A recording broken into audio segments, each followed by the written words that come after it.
Shalom saudara-saudari, menjadi seorang yang selalu akrab dengan orang lain tidaklah mudah untuk selalu dilakukan, apalagi jika itu adalah seorang yang introvert.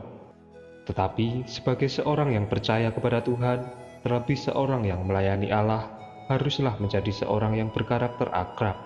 Orang yang akrab adalah orang yang tahu bagaimana memperhatikan orang lain, dan orang-orang yang melayani Allah harus menganggap anak-anak Allah seperti anak-anaknya sendiri, mengasuh dan memperhatikan mereka dengan akrab, sehingga akan menjadi anggota tubuh yang saling terkait.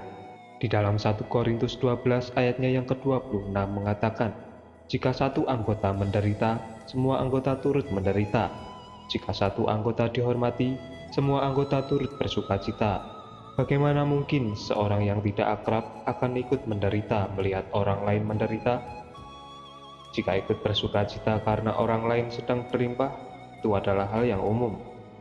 Tetapi, hanya orang-orang yang akrablah yang akan ikut menderita karena orang lain menderita.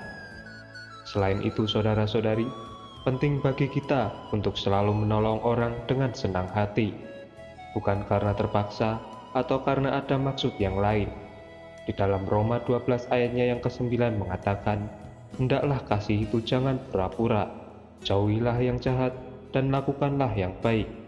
Dan ayatnya yang ke-13 mengatakan, bantulah dalam kekurangan orang-orang kudus dan usahakanlah dirimu untuk selalu memberikan tumpangan.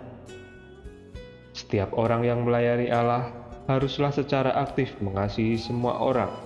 Bila kita memperhatikan dan membantu orang lain dengan kasih dan bukan dengan keterpaksaan atau selubung, barulah kita dapat memberikan bimbingan dalam hal rohani kepada orang lain.